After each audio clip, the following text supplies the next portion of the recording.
I assume everybody has their own deck. Red deck, blue deck, etc. And then some player aid cards.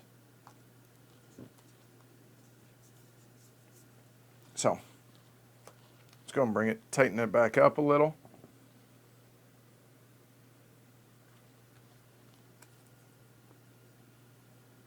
Have not tried War Chest, Jonathan. So these are the blue cards.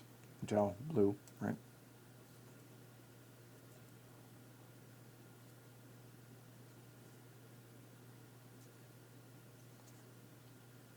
Okay. And the red cards, I imagine, are the same, just the red player. All right, there we go. So there's that. Like I said, I've heard good things from, can't remember who it was though, but I've heard positive feedback on this one, so that's good. And the various stickers for the units. All right, so that is Strategist Strategy.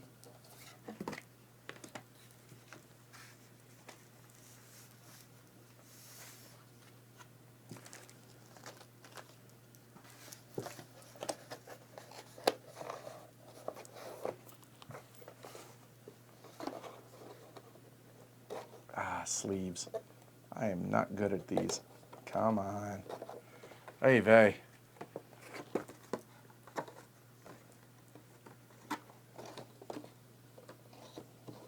There we go. So, Strategist Strategy. There you go. Don't know yet, Con. I might leave that up to the patrons to decide that, honestly.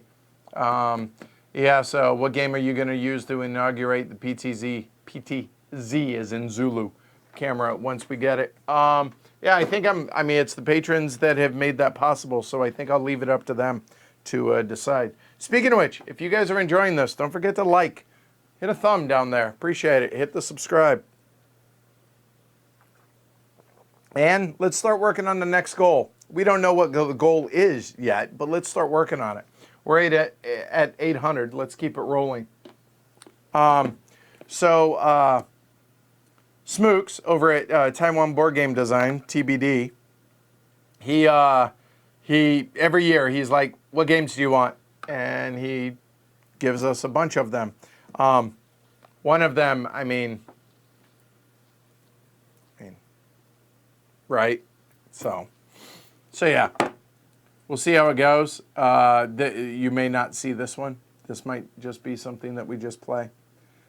Talk about on the podcast type thing. But yeah. Your playful and oddly short-limbed cat T-Rex and its friends know you're tired after coming home from work. So naturally, they run and hop around the house as much as they can, just make a sweet little mess for you. Because as long as you're home, each day is a holiday for T-Rex and its friends. So roll 'em right with a unique roll 3 dice and hide 1 mechanism. Brings interesting player interaction to the game. So yeah, we'll see. Maybe. Don't know. All right. It does look cute. Yeah. All right. So.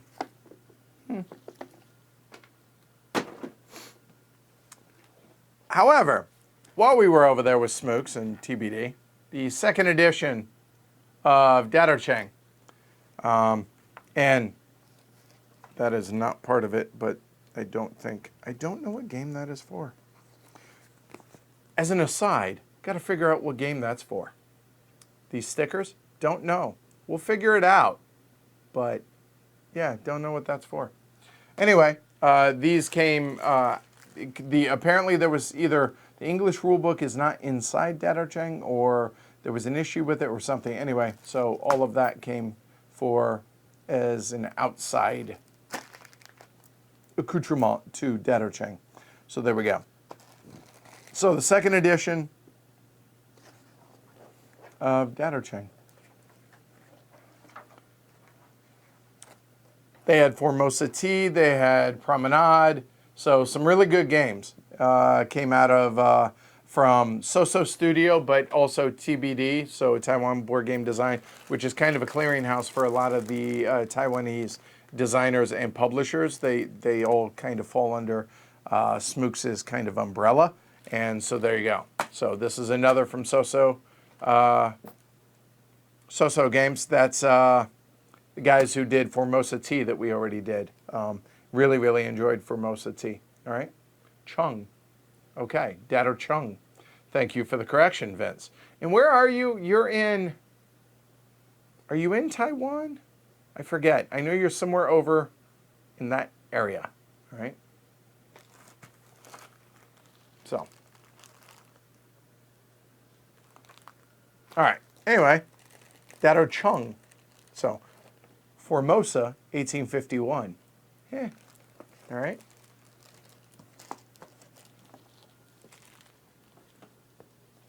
All right.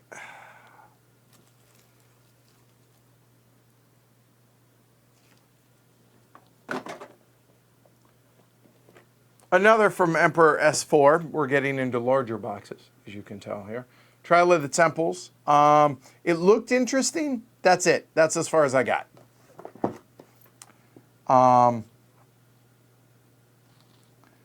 Every century, the most powerful archmages gather at the center of the world, Mages Arena. They must enter the trials at the 3 temples to compete for the title of Supreme Master. Each archmage will refine crystals and create magical barriers to block their opponents in order to complete the trials and find the best timing to surpass their opponent. Okay. It looked interesting. So, there we go. Shenzhen, north of Hong Kong. That's it. There you go. Okay. So, yeah, Trial of Temples from Emperor S4. Anybody play this one yet?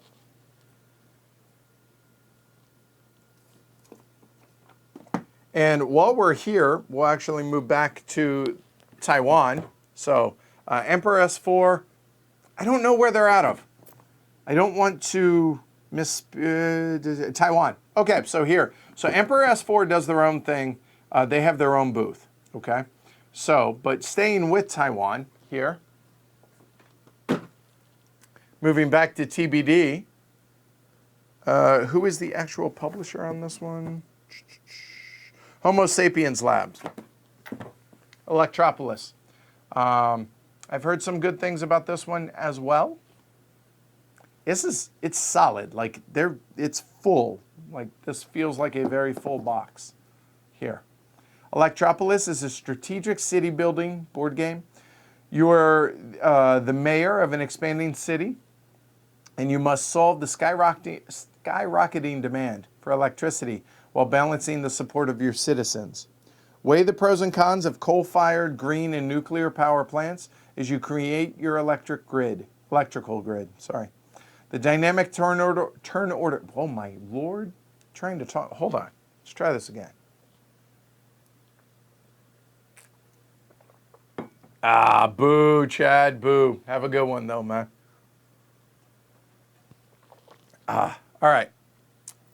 The dynamic turn order selection mechanic ignites intense player interaction in pursuit of construction permits for specific zones and crucial tiles to claim and place into your city. Should you act early to grab the stronger tiles or wait to be able to construct more buildings and expand your city? Outwit your fellow mayors and build the most magnificent city to win the game. I'm actually highly, highly anticipating this one. Does that mean it's going to be good? No. What does it mean? It means I'm looking forward to playing this one, legit. 2 to 4 player, about an hour long, maybe a little longer. This will probably be a regular full stream because of the teach and the whole 9 yards. But yeah, legit looking forward to this one. Yeah, it looks really cool, sounds cool.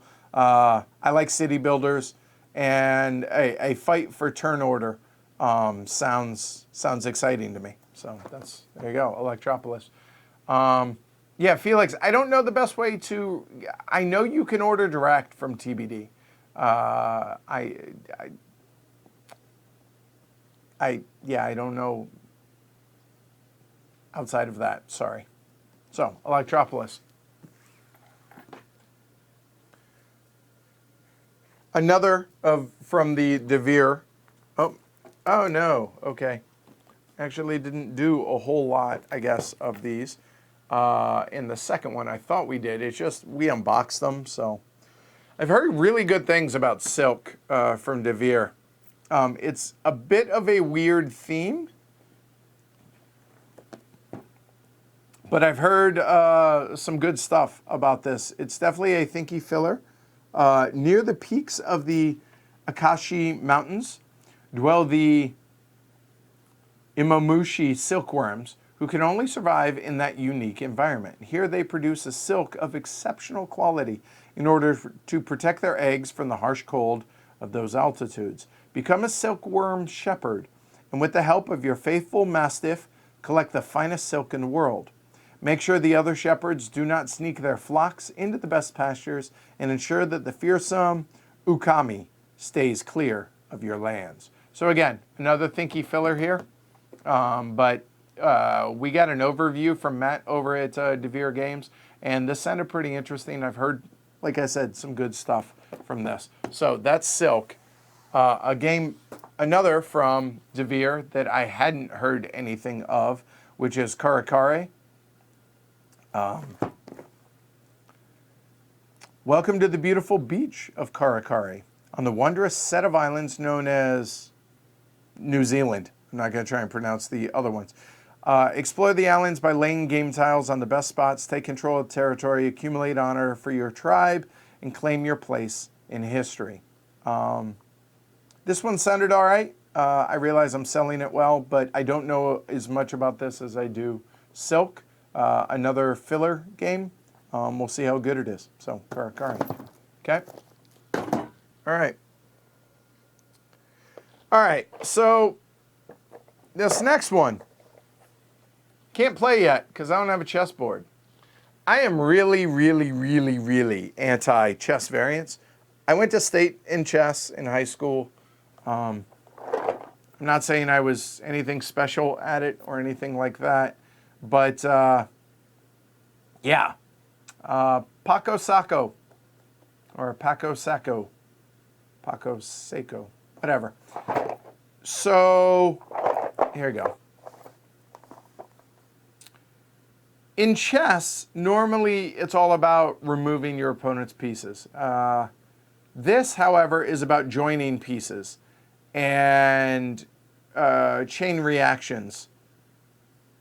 This is unlike any chess variant I'd ever heard of. And I was told, and I cannot remember the patron that was pretty adamant. There were a few people that came by and told me about this.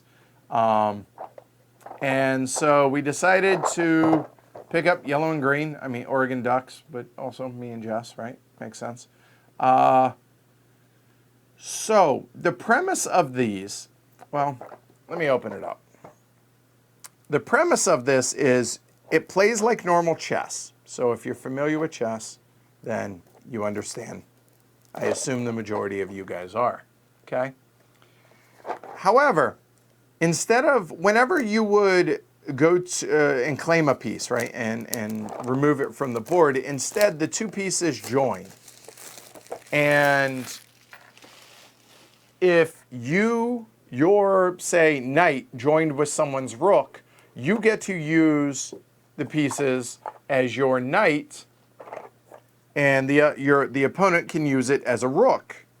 However, once they're joined, they can never be unjoined unless there's a chain reaction. So once it's been joined by another piece, it must stay joined, but it can be joined by another piece that then unhooks it. Currently, I'm doing a poor job of explaining this. You can chain reaction. It might be easier for me to show you than to explain it. So a moment. Granted, I don't have a chessboard in front of me. In fact, I do not own one yet. So there we go. So we have a rook and we have a knight. Okay? So when a rook would go and normally conquer what would normally be a, right? So it conquers. This is another one that the PTZ camera actually will come in handy for. So as the yellow player, if I have my knight here, I'm sorry, my rook, and the green player has a knight, okay? And let's say, whatever, indulge me here, out here on the board. If on green's turn, green were to come over and use their oh boy, can't think, their bishop to join that. They then can chain this to move like a normal knight to come over here, etc., etc. So you can chain actions in this regard.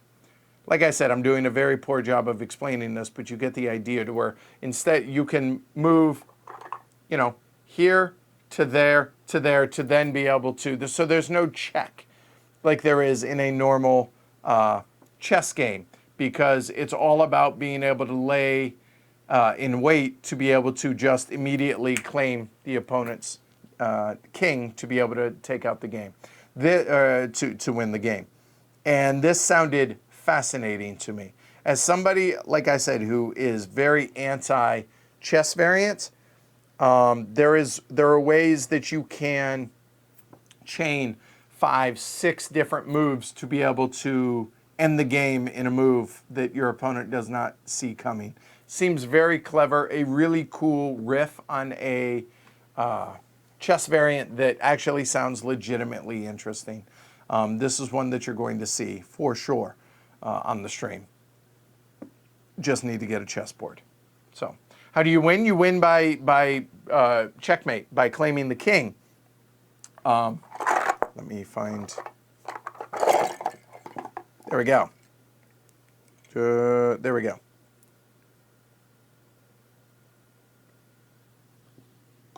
There we go.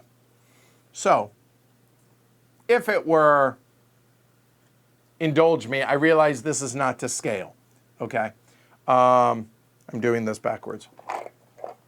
Let me find the yellow. So, there. Let's say it were something like this, to where green, it's green's turn. It moves over here to join up here, which would normally claim the rook. The bishop then could join over here to free up the knight, and the knight could come over to then claim the king, checkmate, game over. I hope that kind of maybe gives you an idea. All right. So that's the best way I know how to explain it. There's a pretty, it basically teaches you chess, but also the variant here on how to play it. And this is in each of the pieces box. An expression of peace, friendship, and collaboration. New and dynamic chess game with mindful touch and a mind-blowing gameplay. And I'll be honest, I was really, really skeptical when I heard about this.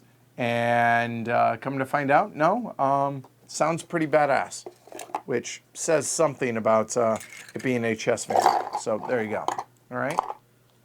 So I hope that gives an idea. But yeah, it's a game that might get chess back to the table for me, which is very much a lifestyle game, which will not happen in my world nowadays. But something like this as an occasional, yeah, that I could see happening. So Paco Sacco. I want to say these are from somewhere in Netherlands. There we go. All right, in The Hague. All right, so there you go. All right.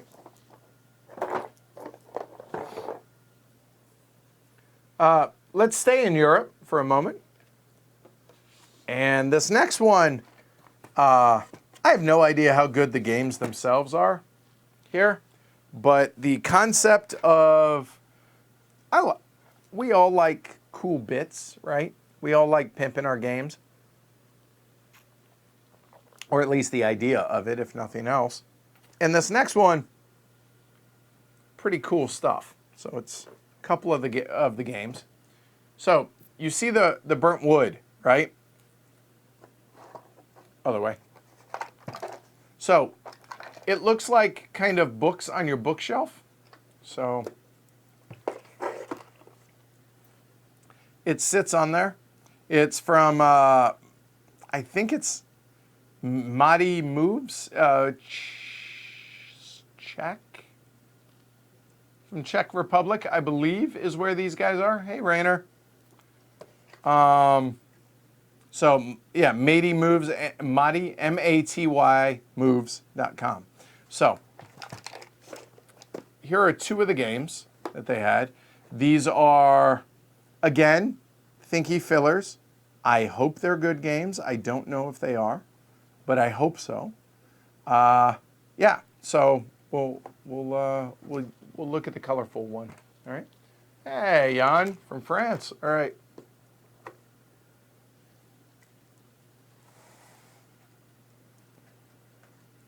So, game rules.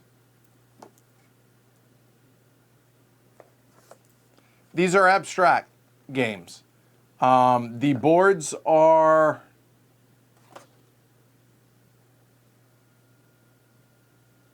rolled up somewhere. So just under, right there. The shape of the board is like so. I don't have them with me. I apologize, but you can see it's all. Or no. I'm making this up. These are. You create the board out of these pieces. That's right. I apologize. The smell of the burnt wood. I love the smell of this stuff. Come on. There we go.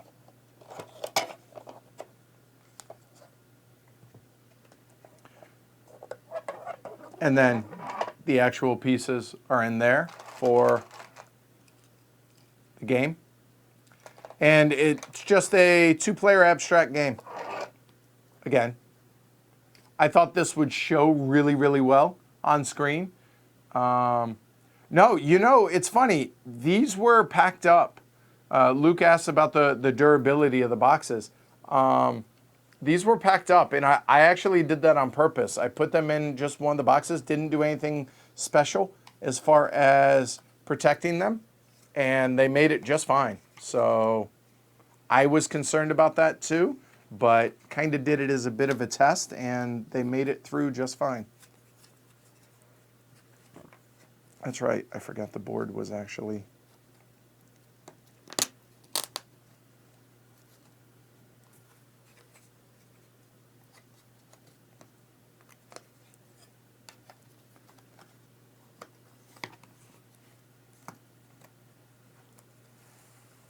There you go.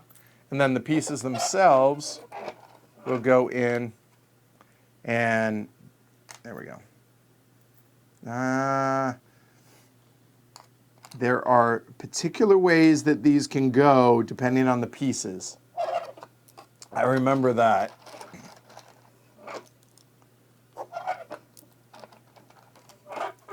And I don't, like I said, I don't remember the rules specifically for these things, but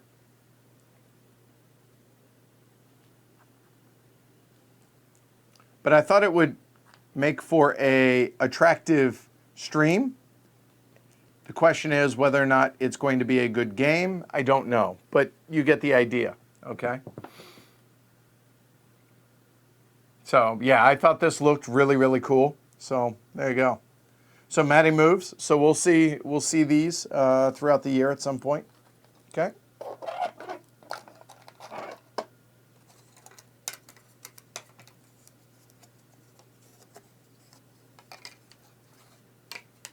Oh, that was a mistake. You guys can't see it real well, but it left a... let's just say I'm going to need to vacuum the table when we're done.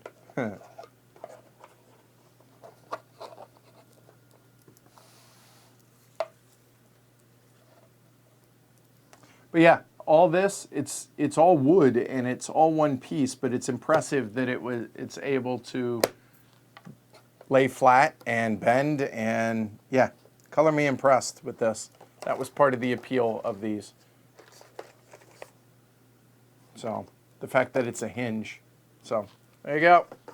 So that's a couple of them. Okay.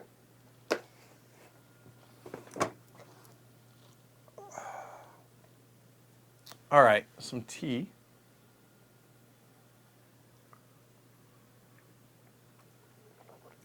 All right.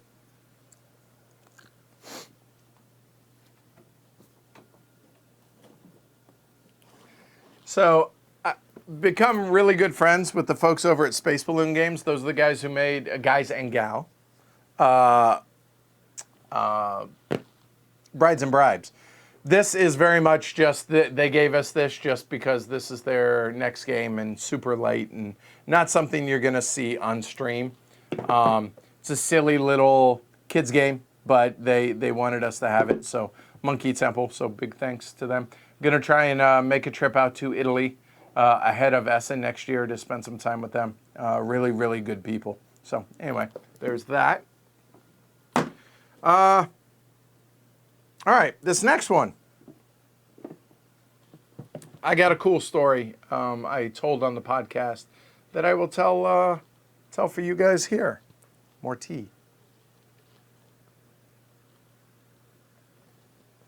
So,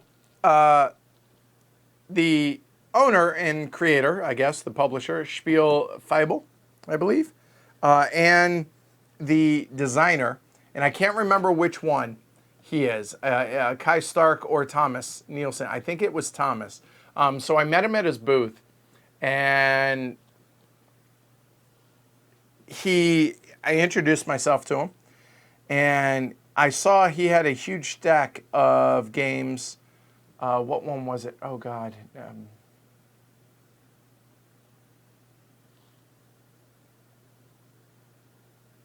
Not Lagerstätten, but last year, Airship City. There you go. He had a huge stack of Airship City. And I was like, oh, wow, how'd you get those? And he said, well, funny story. He said, I was watching your stream of Airship City, and you guys seem to be having a whole lot of fun playing that. And I thought that would be a good game to pick up for the German market. So he reached out to the folks over at Analog Lunchbox and became the German, the German version of Airship City because of the live stream. So that was awesome. So that's really, really cool to have played a part in that. So this is his first design, co-design, as you can see. It looked interesting. It sounds a little bit lighter than I thought it was going to be. So I don't know. It was on the preview list that I wanted to check out. 2 to 4 players, 1 to 2 hours. So it sounded like a solid, midweight Euro. Vienne is how you pronounce it. You will play as medieval merchant building counting houses along the famous Aschweg or Harvian trading route of northern Germany and southern Denmark.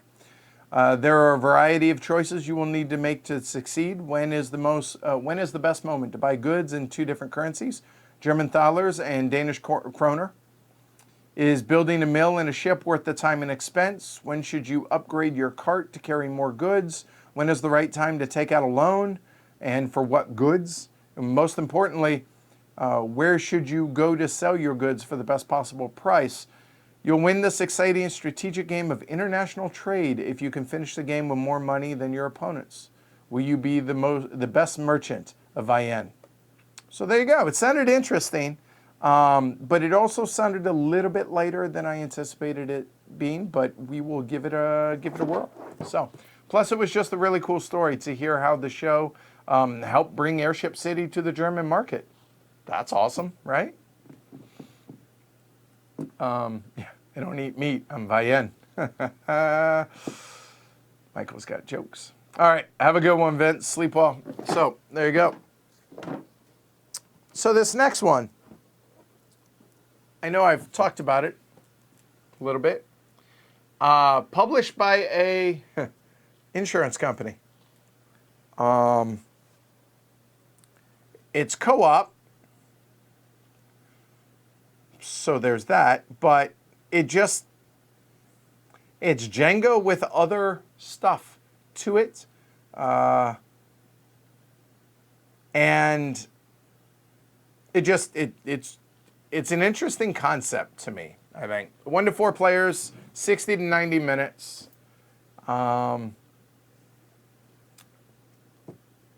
the guy who was working the booth is a big fan of the show, so that was cool. And he was like, "Here, take it, give it a try, and if you like it, talk about it. If you don't. That's fine." It's an insurance company. They don't need any business from me, obviously. But I thought that was a really interesting concept. It's a story-driven co-op game of strategy and resource management set in a world beyond imagination where powerful forces seek to undermine society and return us to the dark days of the early 21st century. Players take on the role of agency operatives and have to work through a series of story-driven events. At the end of every round, the leading event will trigger and danger will build up on 3 special citizens unless the players can find a way to keep them safe. Players will have to choose wisely which agency HQ tower resources to use and when to use them if they are to succeed. All right, so Andre says Dice Tower didn't seem to be fans of Sarah's vision. Okay, so I think the concept of this is a pretty cool idea, but we'll give it a try at some point throughout the year, and we will we'll see if we like it and we think it's streamable. We will do so. So there you go. All right. So there you go.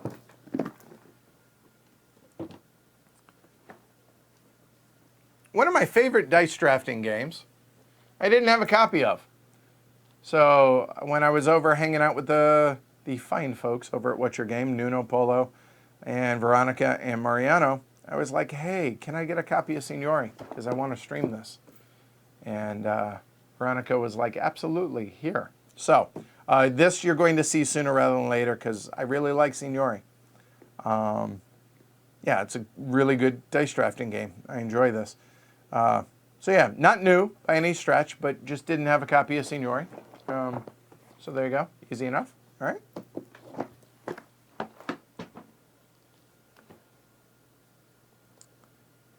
So the folks over at Red Imp, I believe the main thing at Red Imp was Pangea.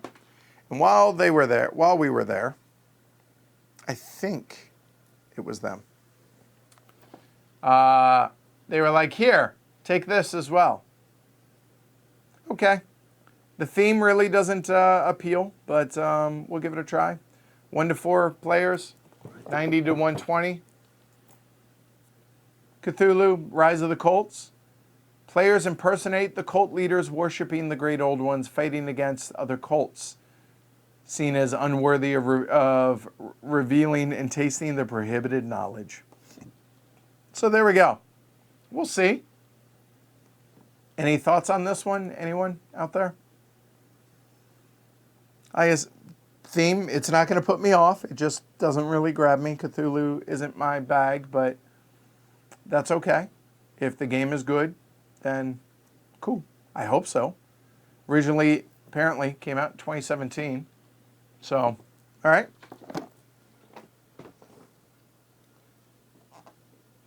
Another one from Last Level Games. Oh, right, yes. This was the main appeal to going by their booth. Kaizen.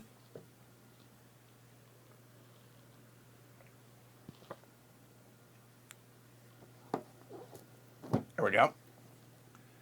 That is not in English. So, abstract, trying to remember. It's been a couple months at this point, so I apologize.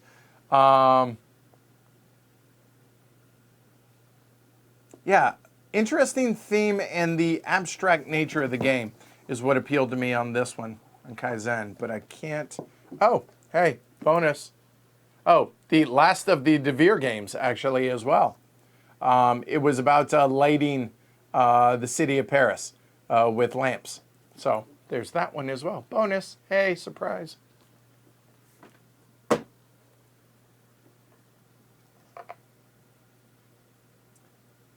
I'm hoping that I have an English version of the rule. We do. Here we go. So 2 to 4 player, 20-minute abstract.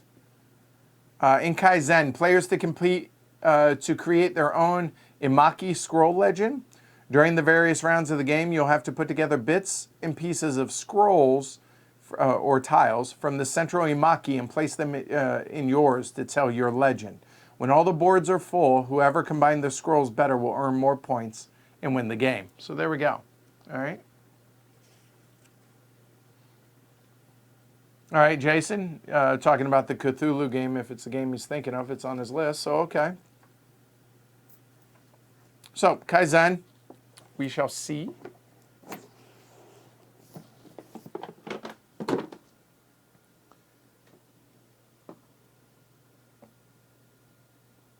Yeah, we'll do that. All right. This next group of games, or it's a group of 2 games. Trying to remember, right. Invera, this sounded like a legitimate thinky filler. We got an overview of this. Well, here. World is full of energy. One element impacts another. Together they form the world around us. Yet the world is slowly and quietly evolving. You're part of this vortex in life. In the fascinating environment, 2 to 4 players compete to collect varying sets of earthly themes, strategically and efficiently accumulate points.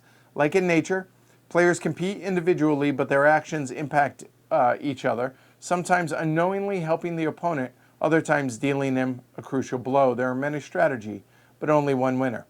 That didn't tell us a damn thing, did it? I mean, nothing. Oof. All right. So the interesting thing about this is you are putting out behind your screen markers out here and then placing them out here to allow you to claim these tiles out there.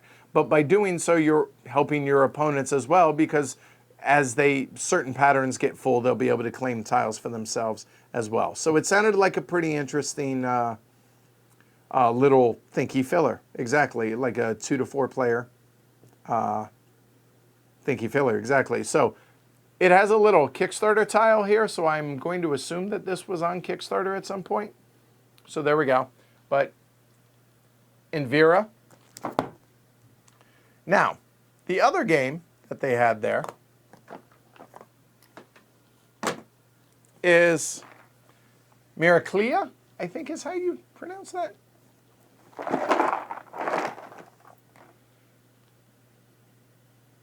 I don't know anything about this one, but it looked interesting. I could read all this, but it's probably going to be the exact same thing and tell us exactly nothing. This is 2 to 5 players. Heavier in strategy, it says, plays in about 50 minutes, so about an hour. So this is a review copy, as you can see. But yeah, couple of abstract games, so we'll see how they turn out. That sounds like that's going to be a disaster. Everything's loose in here. Ooh. All right, yeah, everything's loose in there. I'm not going to bother. So, all right. Miraclia. Hey, Jonesy. All right. A couple of games that we have already streamed that actually got real copies instead of just prototypes of. Throne of Allegoria, which, ironically enough, while I believe is sold out from Spielworks, is coming from Game Brewer, I believe, coming to Kickstarter. So, yeah, there you go. So the deluxe version of this will be available next year from Game Brewer. I don't know when it's going to Kickstarter. I don't know if it's this month, next month, whatever. But I know it's coming soon. So congrats to Robin Lees, buddy of mine. So, yeah, cool. I assume that you guys watched the stream of this, so I don't need to really go over this much. So there we go. All right. And also from Spielworks, I mean, so I've been asked, which edition do I prefer? I absolutely prefer the earlier edition. Here's what I will say about Democker. All right, and this is being God's honest truth, as you guys know I will do, regardless, sponsored or not. They sponsor the live stream. They don't sponsor our opinions. If you have never played Democker, this is a fine version of Democker to get. However, I cannot stress this enough. The game says that the regular game in this is the 4 elections. Don't play that. That is a poorer version of Democker, in my opinion. Democker must be played to get the full feel of it and to have any kind of long-term planning whatsoever that matters. You have to play the 7 elections, which is the long version of the game. That is the only way that I will play Democker, whether it's this edition or the previous editions. If you have played Democker, I personally prefer the 2nd/3rd edition of Democker over this one. I don't like some of the changes that were made. However, I don't think they make it a worse game. It's a preference issue. I prefer some of the more fiddly, less cleaned up, I think, stuff that is in the older editions to this. But I cannot stress enough, if you're a heavy cardboard viewer, listener, fan, whatever, play the 7 election game. Don't play the 4 election game.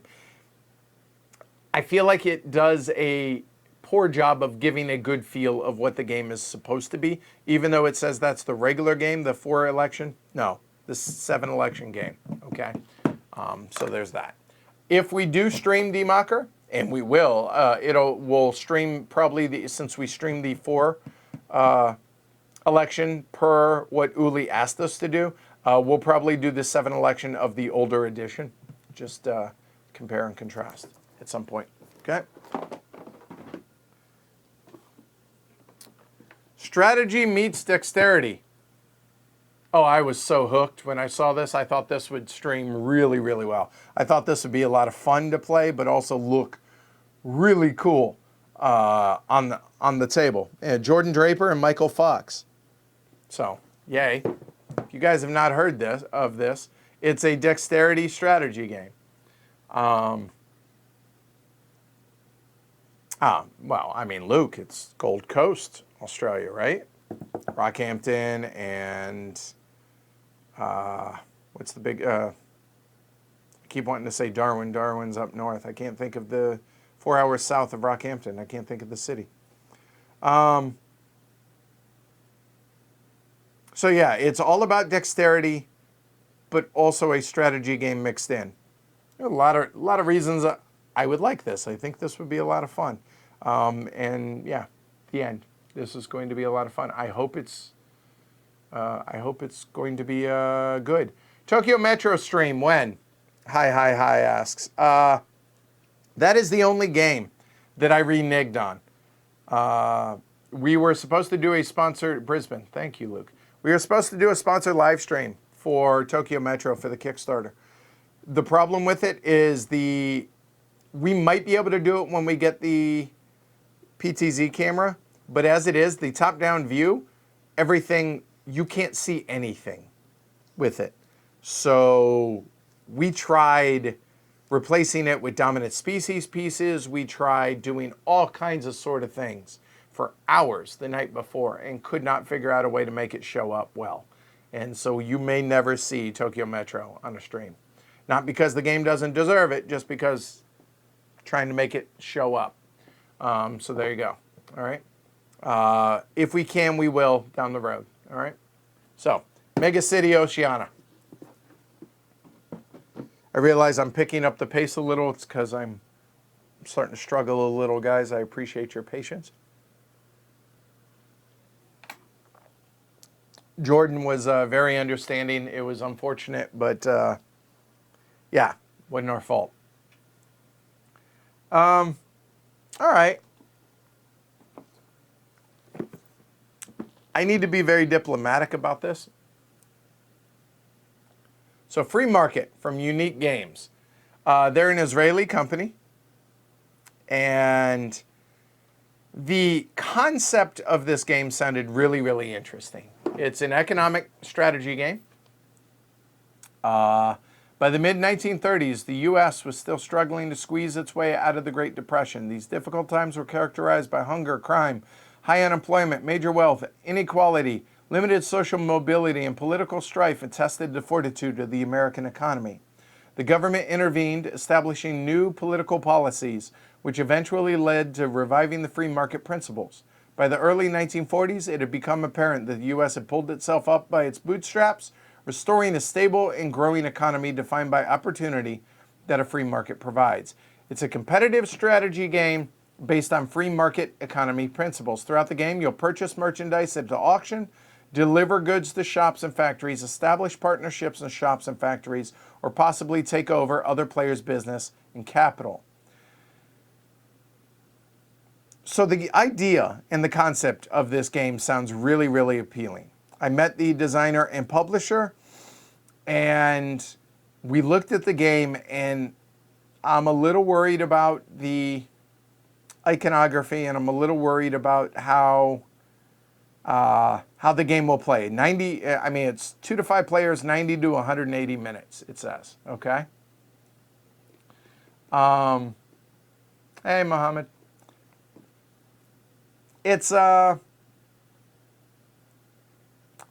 I'm worried that this is going to be a better idea than an execution, but I don't know for sure, so we will see. So this was the big ask, or not ask. This was the one that I was after at their booth. This is the one that I wanted specifically. While we were there, however, the designer and publisher said, here, you also need to take this. Now, this is a heavy box, literal and figurative. Hero Path, Dragon Roar. This is the core game. We also got the Fire and Light expansion as well, okay? So this is an adventure game. 1 to 6 with the expansions, 1 to 4 otherwise. 60 to 120 minute adventure game. It's got minis.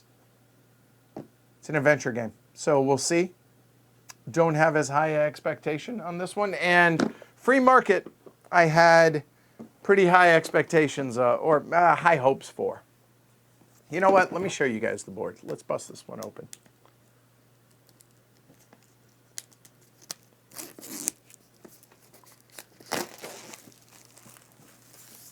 So again, the concept of the game seemed really, really appealing.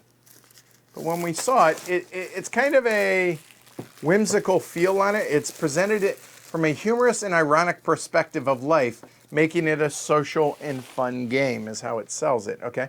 Trick is simple. Buy when the market's low, sell when it's high, earn more profit than your opponents. Most successful businessman or business person wins the game, okay? It's got Spot UV on the box. The artwork doesn't really do it for me in this, but it has a massive rule book, but I believe that's in multiple languages. Yeah, it is.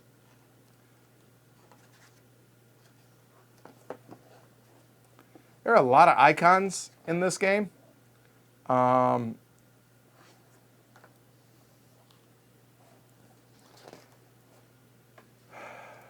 So we'll see. The rulebook doesn't seem that long, though. Punch boards.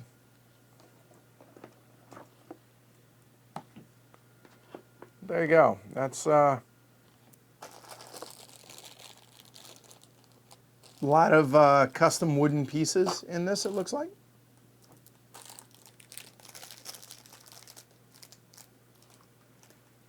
Okay.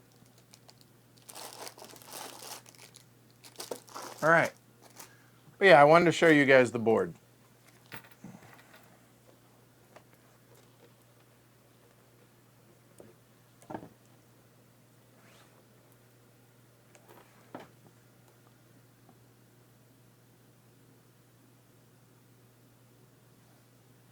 All right, so we'll zoom out so you can see the whole thing first. There we go, okay? So there's the whole board. But yeah, let's zoom in onto this part of the board, which is a lot of iconography here. We'll kind of take it little by little. So these are mirrored. So these for those sitting on that side of the board, these for this side of the board. Okay, so we'll just look at that, and it might be relatively easy to discern. I didn't spend a whole lot of time looking at this, but look at the various actions that are available here, right? And let's just power through these.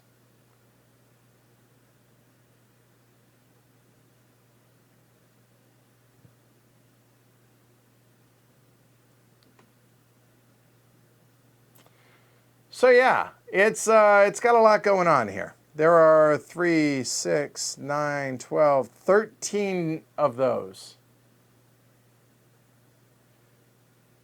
And yeah.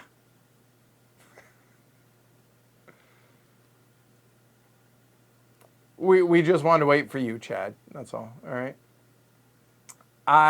Yeah. So there you go. We'll see. You know what? Could surprise. Could.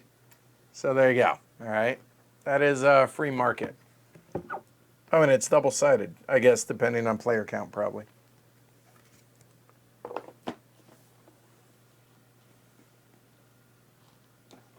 Hope it has a really good player aid. Yeah, I hear you. So we'll see. All right?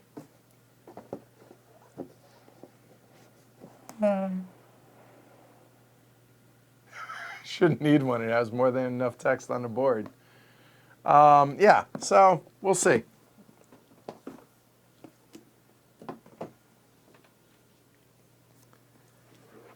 All right, next, one of the prettiest looking games, like unique-wise. I hope it's good because it looked really pretty.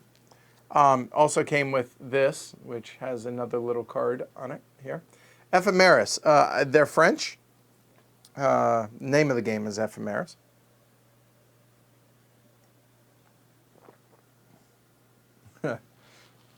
Player aid same size as the board.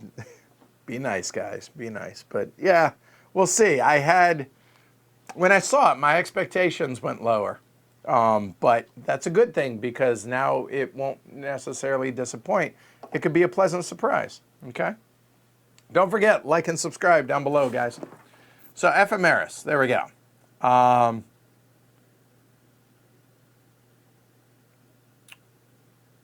So here, instead of opening this one up, I'm just gonna zoom in so you guys can see that.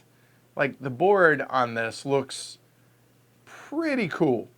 And it just had a nice aesthetic to it and looked interesting. So yeah, we'll see. I've heard mixed bag on this, but we'll see. We'll make our own determination. A refined game with graphic design that immediately catches the eye. Simple gameplay, but offering big depth of game. Yeah. So there you go. So we'll see. 2 to 4 players, about 40 minutes. Abstract, as you can see. Yeah, it looks really, really cool, doesn't it? I mean, so it appealed to me from an aesthetic standpoint when I saw it in the preview list. So we stopped by, got to meet the designer and as well as the artist. So yeah, looks really cool. So we'll see how this is. So Ephemeris. All right.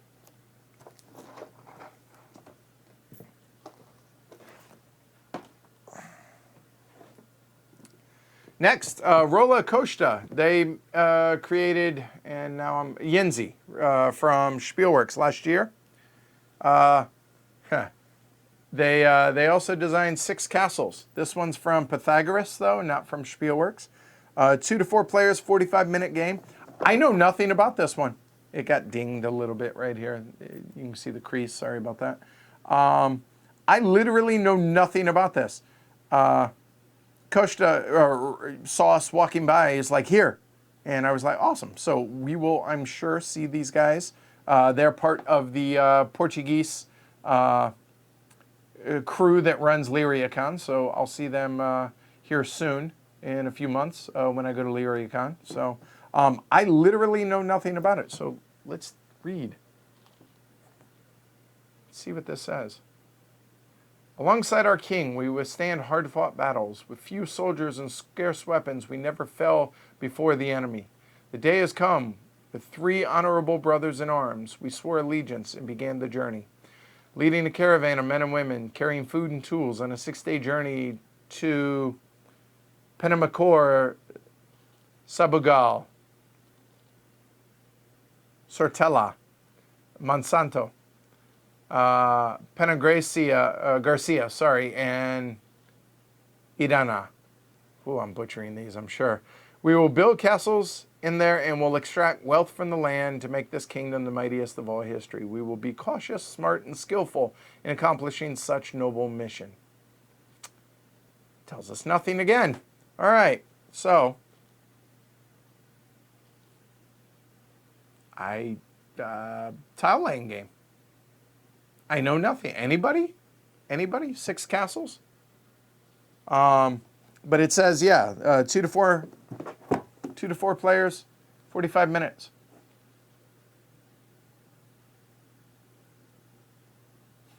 JT, I need a day job where I walk by people and they hand me free board games. Yes, but then you have to pay to ship them home, JT, and then you have to put in the work to learn them and prepare for the streams and then stream them. So there's that. Keep that in mind. 4X maybe? I don't know. We'll find out. All right. The fact that it's Roland Costa, I will definitely be giving this, a try, and we'll see. So there you go, 6 castles. I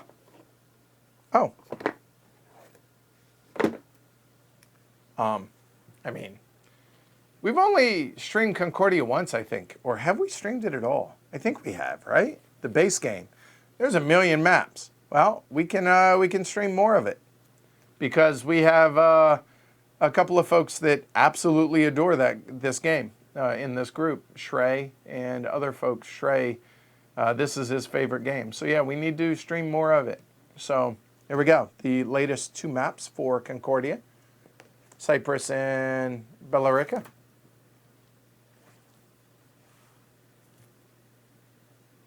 All right, there we go.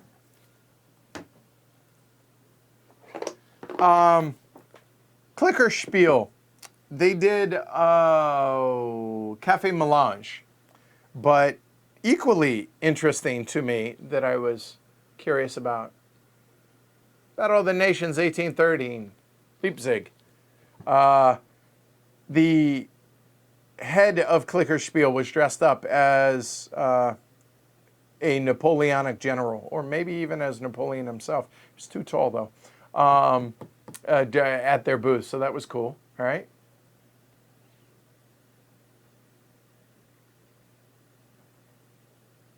Oh, okay. John says, you did stream Concordia. I just finished watching it an hour ago. And from the response, it sounds like people would like us to stream more Concordia. So that definitely can happen.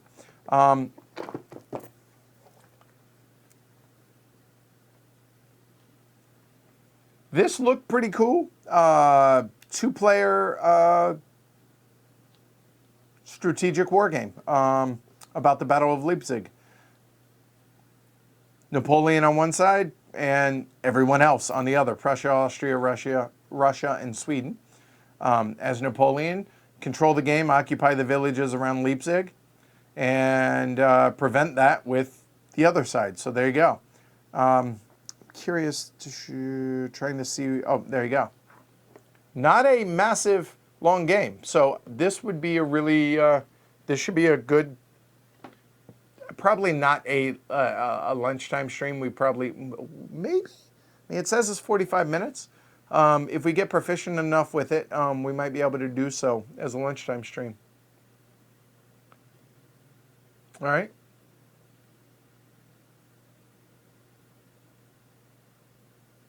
More Concordia for the people. Yeah, I'm not. Concordia is fine to me. It's not my favorite, but yeah. It's not. This isn't the Edward Euler show. This is heavy cardboard. So people want more Concordia. We can do more Concordia. So Battle of Nations. You're definitely going to see this. I know there was somebody in our game group was really excited to have seen that I picked this up. So I can't remember who it was. I apologize. But yeah, you'll definitely be seeing this one. We are down to 6 games left.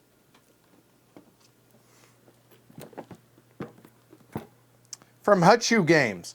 I will say, these guys are really good about making sure that I see a lot about Plunderbund. These guys, so it's obviously Woody and Adam. Hutchu, get it? The name of the... Yeah, all right. These guys do a good job. 2 to 5 player, 30-minute per player.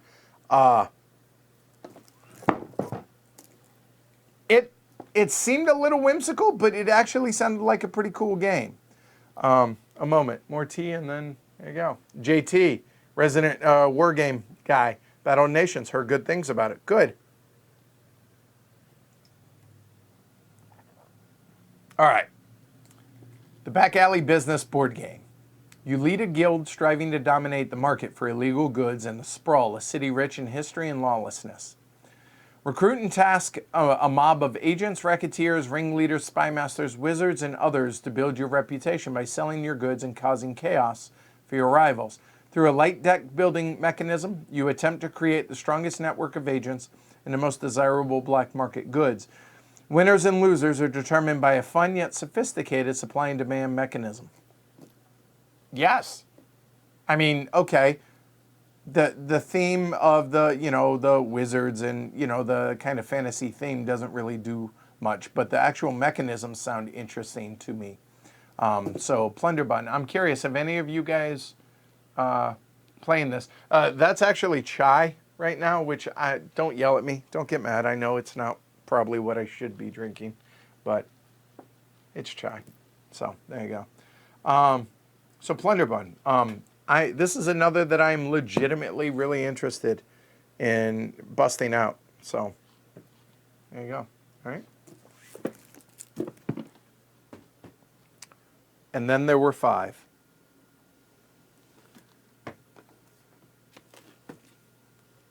Oh, the second biggest box outside of World in Flames, Tony Boydell's Deluxe Master Set of Snowdonia. Now we need to zoom out for this, because it looks normal, right? I don't know, Jonathan. Hey, Jess. So,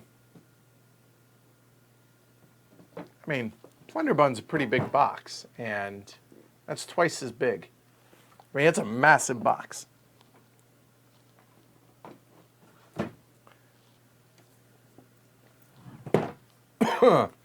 Yeah, this, good thing we had a pallet coming back, Tony. The Ultimate Edition of the critically acclaimed game, first published in 2012. Expanded and updated over the years, etc., etc. So this has a million things in it, it seems. Yeah, it is a big box of Snowdonia. So there you go. That's a big box. I'm excited to dig into this. You know what I would like to do is the week we do Elibari, I think we should break out Snowdonia as well. All right, Philippe says, I believe that Big Boy Snowdonia deserves an unboxing. All right, done. Yeah, Snowdonia, the Tricerian and Tapestry, I don't know, but okay. Yeah.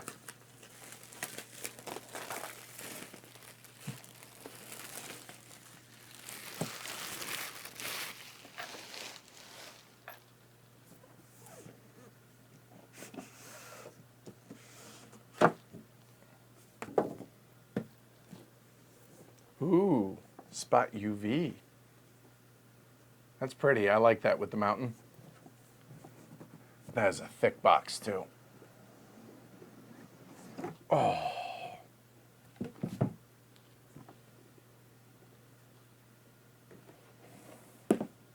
Yeah, hold on. We're not going to put that sleeve back on right now, so there we go. All right. So, Tony, what do you think, if you're still here, what do you think of the idea of doing like Snowdonia and Alibari in the same week. I can't imagine he would argue. And Foothills, which I don't think we get a copy of. That'd be, like, it could be Tony Boydell week.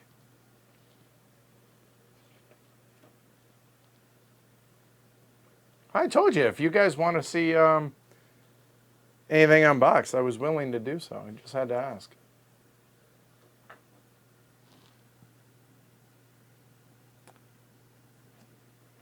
Oh, by the way, there is going to be a heavy cardboard promo for Snowdonia as well. I don't know when it's going to be available, but there is one coming. Thank you to Tony, as well as Rainer. Train master list, okay.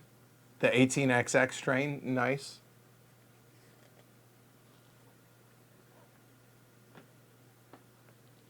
I'm just enjoying looking at these, so a moment, indulge me. You guys wanted to unbox it, so let's look.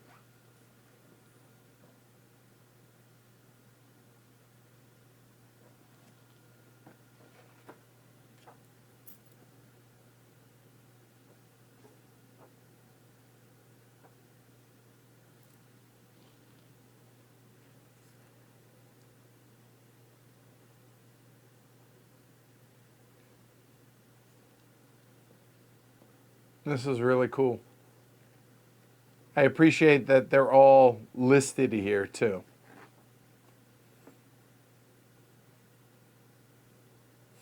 Puff and Billy.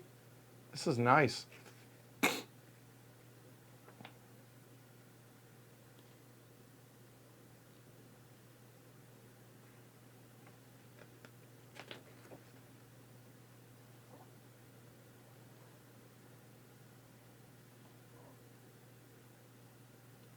Falkland Island Express.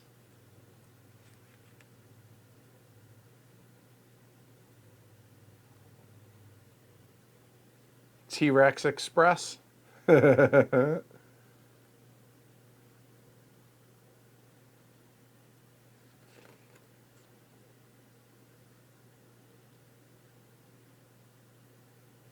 cool. Little history about the Snowdon Mountain Railway. All right. The various scenario book, and it is a book. I mean,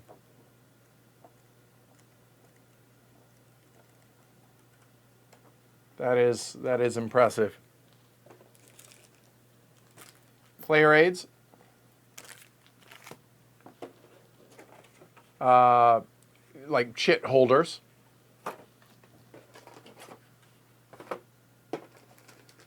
Baggies and storage containers. There you go. That's the right words.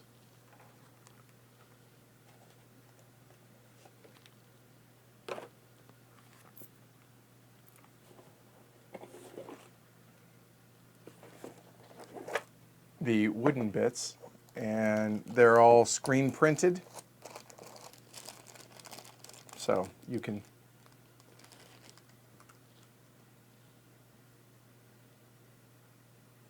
there you go. A little dynamite. Dynamite! And then water. I believe rubble.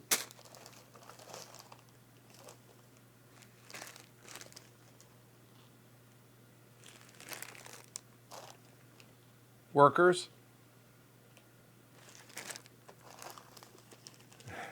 Abominable Snowman, Yeti.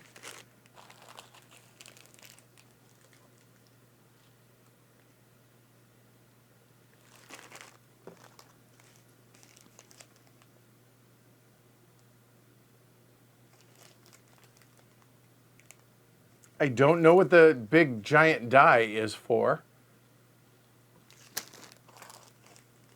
Coffins, which I had the original ones. I paid an ungodly amount of money for that little mini expansion way back in the day. Wood, Pretty little sunflowers.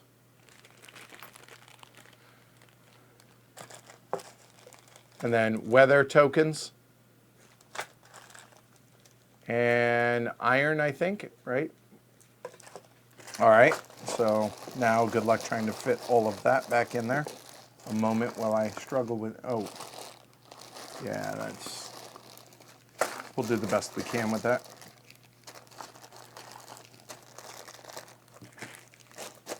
That's close.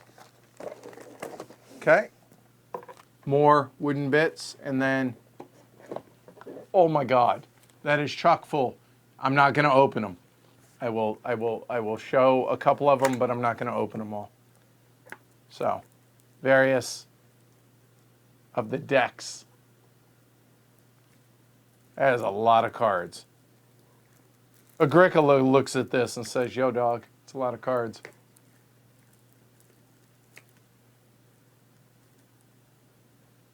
There we go. All right.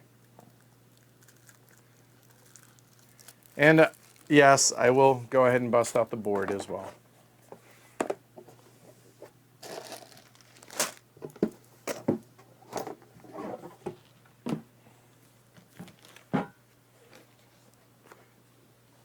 I mean, it can't be deluxe and not be double-sided, right?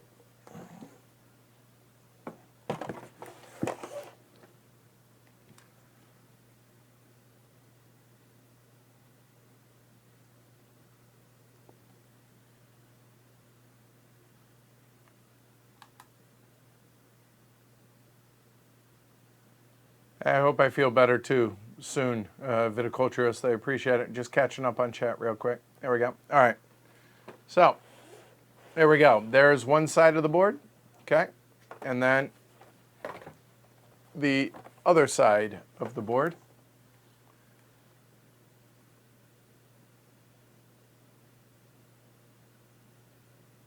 So there you go, okay? Snowdonia Super Deluxe. And I feel like this is pretty honorable deluxe edition. Like, I feel like they did a good job with this. This looks fantastic. Nothing about this doesn't feel deluxe. So this is how you should do deluxe, in my opinion. So well done, Tony, and everybody associated with this.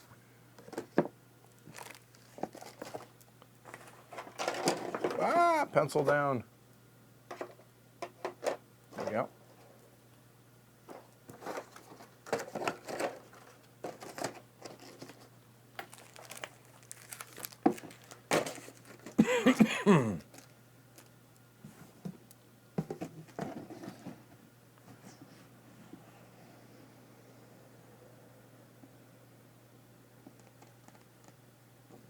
Hey, Ashbourne, welcome. All right, so we have 4 games left.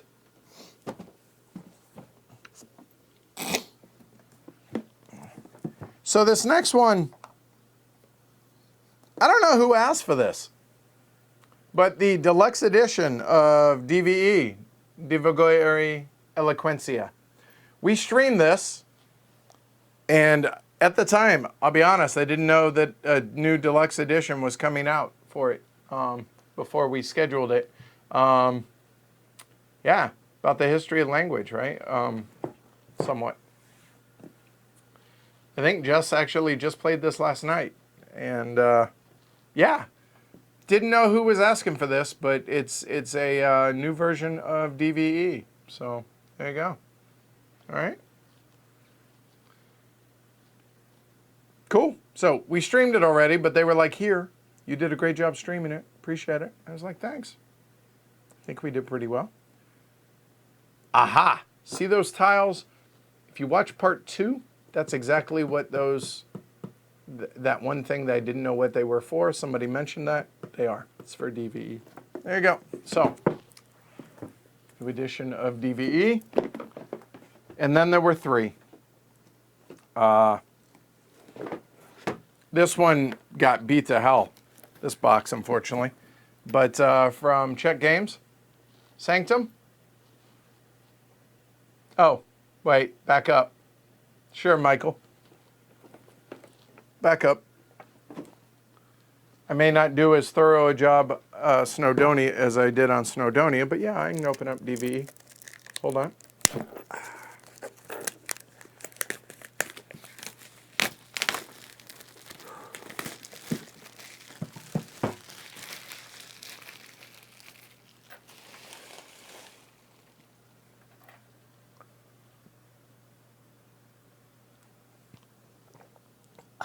All right.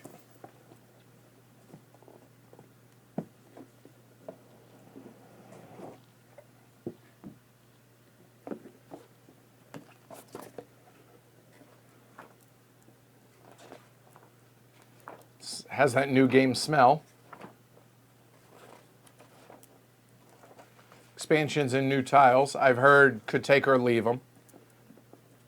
The player aids. Okay. Punch boards. Those look nice. Oh, I like the colors, actually. The kind of muted pastel-y kind of colors. I like that a lot, actually. I like these. And they look, just the finish on them, the matte finish, just looks good. So, yep, that's what that was. I'm looking around trying to see if I can find where I put that so I can put it in a box, but I'll do that later. Okay, be better. There you go. Okay.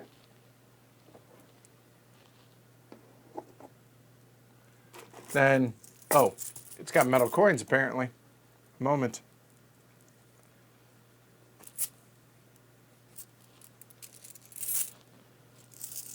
Oh, wow. Those are shiny.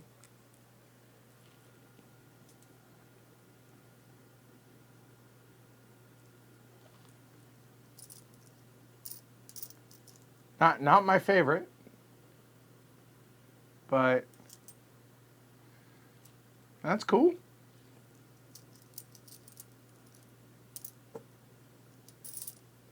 So there you go. Those are the coins.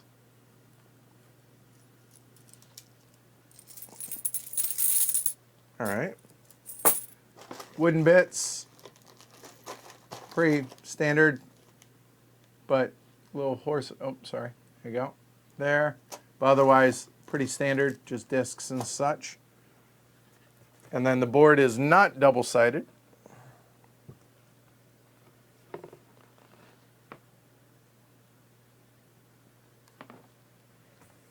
And there is the board. Okay. Nice. It looks pretty good, I'm not going to lie. I'd play it again. Yeah, it looks nice. I like it. All right, so hopefully that works for you, Michael. Oop.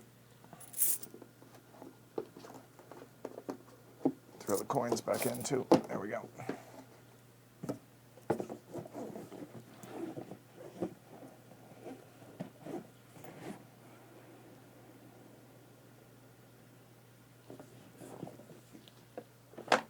All right, 3 left. Sanctum from CGE. Apparently some folks are curious about this one. I know little to nothing about it.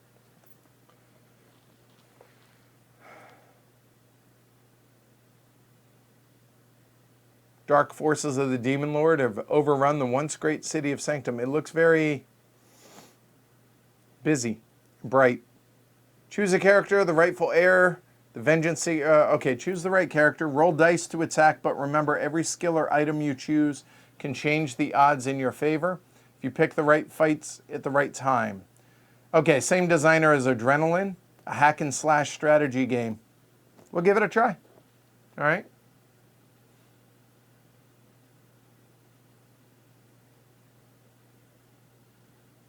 So, Sanctum. And it has minis. Game's got to have minis, apparently. There we go. All right.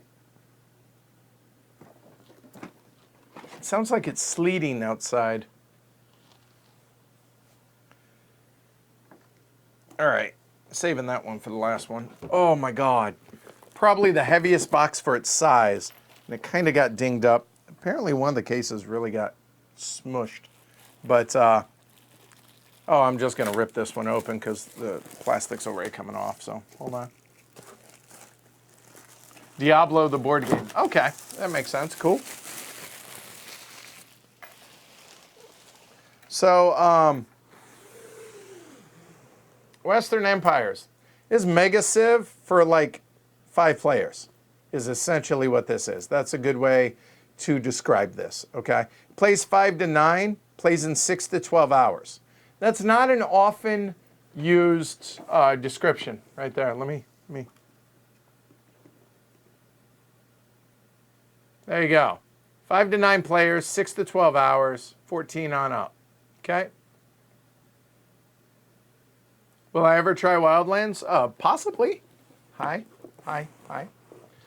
So Western Empire, Mega Civ. It's Advanced Civ, Mega Civ, but for 5 players. So this is, if and when we do get around to streaming Mega Civ, it'll be Western Empires. Okay?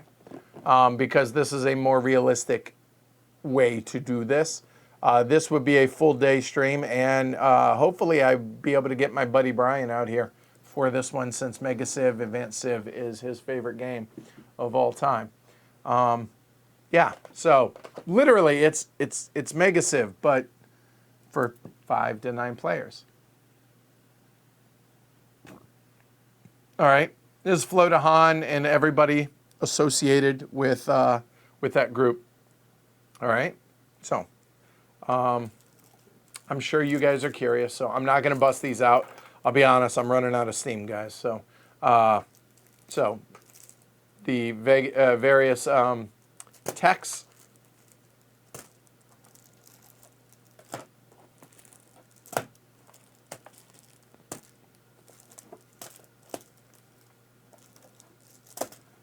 And if you're familiar with Civ, Advanced Civ, Mega Civ, that's what this is.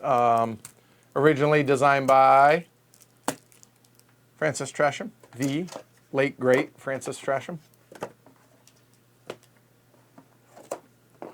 Census board, AST. Let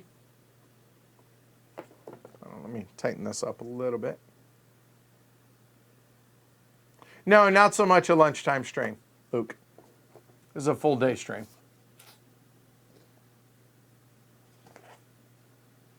And depending on number of players, I believe for the AST here, there's that, and there's that. Okay. And this would be another perfect example of coming in handy for the PTZ cam. Okay.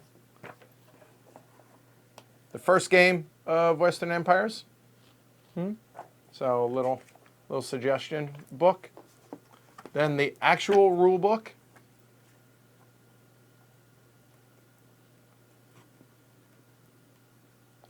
Different maps depending on player count. The various factions or civilizations here, the boards for the different ones. So here.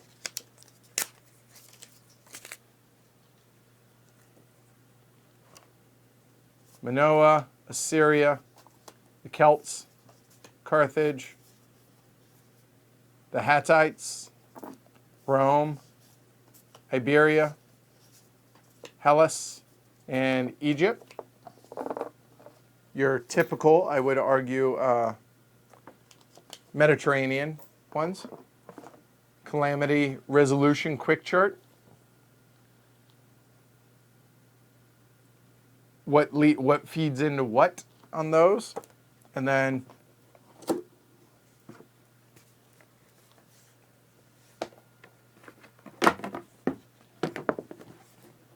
I imagine that is one of the boards, but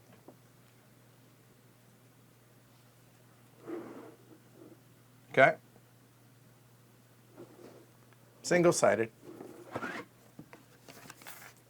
and then the various punch boards, which there are copious amounts for the various, and there is the other half of the board, okay? So yeah, for the different civs, different colors, different units, etc. Okay, there we go.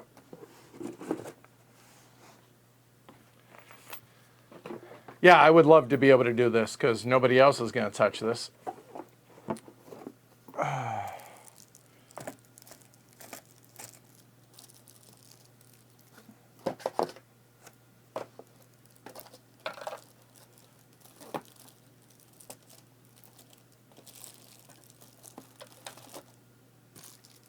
There we go. And along with Western empires,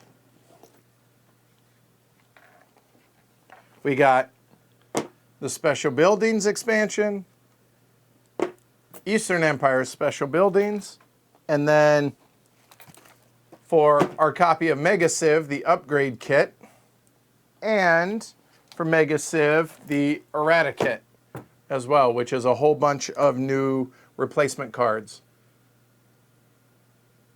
So, not going to bother opening these, but it's fixes all the other decks, anything that was messed up in Mega Civ, and upgrades Mega Civ, and then these guys for this one, which plastic buildings for the various. During the game, players may choose to construct a special building, which gains various benefits. Constructing the right building at the right time, provide additional victory points. Both special buildings for West and East can be combined with mega empires. So, in other words, playing the full 9-player version of this. So, there you go. So, when we stream it, we'll include those as well. Okay? All right. And then there was one. I'm curious, is there anything that you guys, for those that have been here for the whole kit and caboodle, is there anything that you guys have felt you have expected to see that you haven't, as far as games unboxed? Because there's one big one.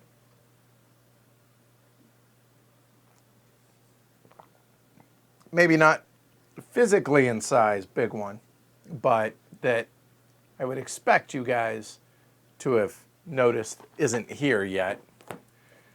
Here we go, 1824 from Fox in a Box and Lanny Orgler. So 0-0. I forget which Austria this is. Small Austria, mid Austria, or big Austria, because I believe there's 3 different ones. This one was in the same case that got dinged a little bit.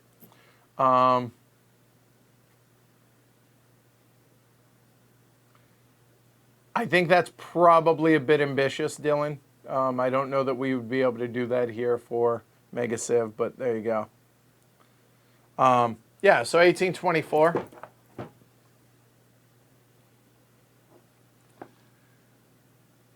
Uh, 3 to 6 hour, 18xx, 2 to 6 player. There you go. So we will be streaming this one as we can get people familiar with it, and you're going to see a few more 18xx's this year as well, especially with the PTZ camera to be able to have a few more things off camera to where we can still be able to show them. I think that would be good. All right.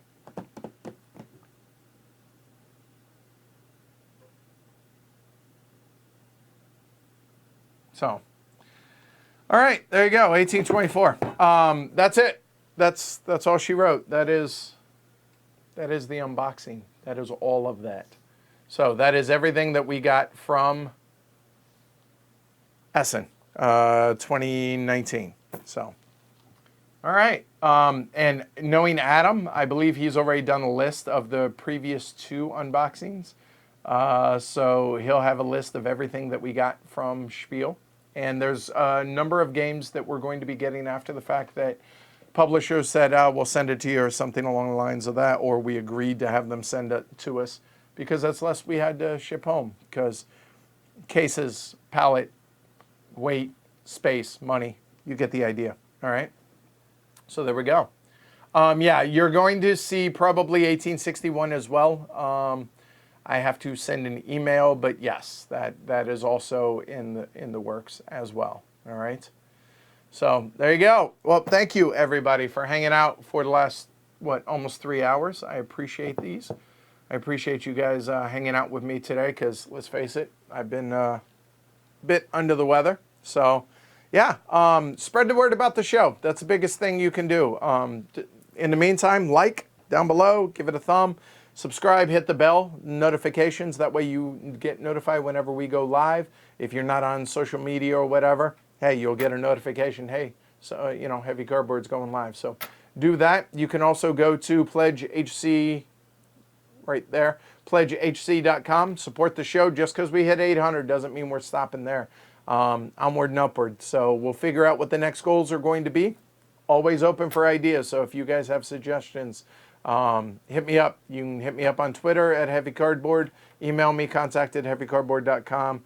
Facebook, Instagram. But realistically, Twitter and email is your best way to get a hold of me. You get access to the Slack channel. You get access to the teaching notes, the whole 9 yards. Should be a good time. 2020 should be a really good time. Conventions that I know I'm going to be attending this year. LyriaCon, Gamma Trade Show, HeavyCon, obviously, Spiel. Those 4 guaranteed. Likely, I would say Origins, and then one of either BGGCon or PAX, because they're the same week this year anyway, or next year, as it were. Yeah, and we'll play it by ear on the rest. But those 4 guaranteed, but past that, we'll see how it goes. It's going to be less travel, more focus on the show, so we'll see, okay? Thanks, everybody, for joining me, hanging out. I enjoyed it. Hopefully you guys did. I'm going to go rest for a little while, drink some more fluids, and we'll be back on Saturday for Macau, as well as Die Mauer with Joe Huber, all right? Take care, everybody. Thanks. Support the show. Be nice to one another. Stay warm. If you're in Australia, stay cool. All right? Take care, everybody.